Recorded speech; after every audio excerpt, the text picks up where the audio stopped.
Hey guys, welcome to the channel. This is Foilblade here, and today we're going to be discussing a loadout for the R9-0 shotgun. Let's go take a look at it. Now I would like to say this real quick. This is one of my absolute favorite weapons in the game, especially for multiplayer. I absolutely love playing with this weapon. And the weapon that I use in Warzone, the version of the weapon I use in Warzone is exactly the same as I use in multiplayer, so you can use it in either one. Anyway, let's go take a look at it. So the first thing you're going to want to put on it is the choke. Now this is debatable. You could put the monolithic suppressor and get sound suppression on it, but you need to remember that this is for close quarters combat. And I say all the time that staying off the map is really important. But when you're in a house, which is most of the time when you're going to be using this weapon, and you're usually going to be rushing somebody that you know is there with this weapon. So most of the time you're going to be able to rush up to them, blast them away, because this weapon is going to kill them really quick. They're not going to stand a chance against you. So not having that sound suppression really, it does hurt you a little bit, but just as long as you take them out quickly and stay in the building for a minute to make sure that nobody's coming in to rush you, you're going to be good. Because I'm telling you right now, if somebody tries to rush you with this shotgun, they're not going to stand a chance. Then you're going to want to put on the Forged Tack Sentry. It has the exact same effect as the choke. It just increases your damage range and gives you a tighter pellet spread.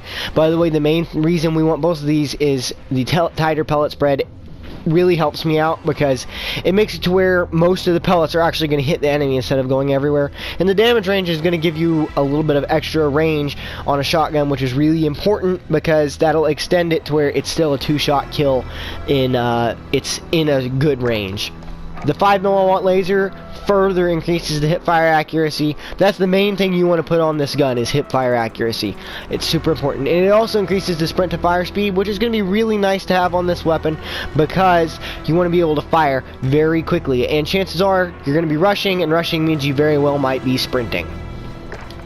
You're going to want to put the Dragon's Breath rounds on there. The Dragon's Breath rounds are what kind of makes this weapon for Warzone. In multiplayer, you don't necessarily need the Dragon's Breath rounds. However, I like them a lot anyway. I would use Dragon's Breath rounds in either mode. However, in multiplayer, they're not nearly as necessary. They just make the weapon, it packs a lot more punch. And with Dragon's Breath rounds, within its good damage radius, which is about 15 meters, as long as you hit all of your pellets, as long as you have that tight pellet spread, this thing is a two-shot kill every time, and I absolutely love it. It's just amazing the way how fast this kills. However, I would like to say this weapon is going to be mostly for rushing and taking out people that you've already cracked, or camping a building or rushing a building. So this weapon is not going to do you good at any kind of medium range. This is going to be strictly for close range, and specifically for when you're rushing and you need to quickly eliminate opponents, especially when you need to quickly eliminate weakened opponents. And then the Merc foregrip, because it gives you a little bit of aim down sight speed and a little bit of recoil control. And the recoil control is kind of nice on this weapon because you can pump out those shots pretty quick, and you want to be able to keep both your shots on target. After those first two shots have been pumped out, you can usually recenter before you take the next two, but this helps a lot. If you don't want to run Merc foregrip, I would highly recommend stipple grip tape, because it would just give you that extra sprint to fire speed. It's really nice. You do not need an optic on this weapon because most of the time you're going to be hip firing. Most of the time you do not aim down the sights on this weapon. This weapon is awesome as is. I highly recommend sticking to this loadout. If you are going to change something, I would change the Merc foregrip because it's the least necessary thing on this weapon. If you want to, what you should run with this weapon. So I recommend running a low recoil assault rifle, especially the Kilo, the M13, the Grau, something like that with this weapon. You could also run an LMG, but if I was running an LMG, I would probably rather have an SMG as my secondary to cover closer medium range. But you could definitely make do with this. I recommend running, what I recommend running for this is the Kilo, the Grau, or the M13. They pair very well with this weapon. For perks, you're going to want EOD. I know EOD is kind of hated, but when you're using it, you love it, I promise. It just makes it to where explosives don't pack as much punch against you.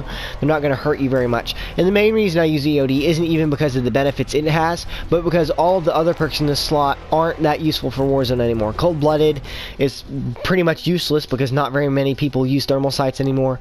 Scavenger is pretty much useless because when you kill somebody, they're usually going to have ammo on them already. You're not going to need to resupply ammo from their body. Double time isn't useless, but you can slide cancel and have EOD instead of just having extra running speed. Kill chain and quick fix are just flat out useless. For your middle slot, I run Ghost. You could run Overkill. In fact, on this loadout, if you're running it with the Kilo, grabbing Overkill can be pretty advantageous. I still usually run Ghost and then grab my Kilo after, or grab my Growl after, or grab my M13 after, or whatever. But Ghost or Overkill are definitely what you want to use here. And you could use Amped or Shrapnel. It doesn't really matter which. If you're going to use a rocket launcher as your secondary on your assault rifle, I would go for Amped. If you're not, I would use Shrapnel. It doesn't really matter. It's just like a tiny little bit of lean either way. They're both incredibly useful perks. For your lethal, I recommend Semtex. You can run any of the good lethals though. You could run Thermite, Prox Mine, C4, or even Frag Grenade if you've got the cook time down. Claymore can be pretty useful sometimes, but I personally think Prox Mine is better because Prox Mine will kill vehicles more easily.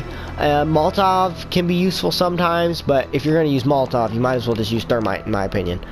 And for your tactical, you can run Heartbeat Sensor, or you could probably run Stun Grenade with this loadout because you could stun people, run up to them, use that R9, bam bam, they're dead.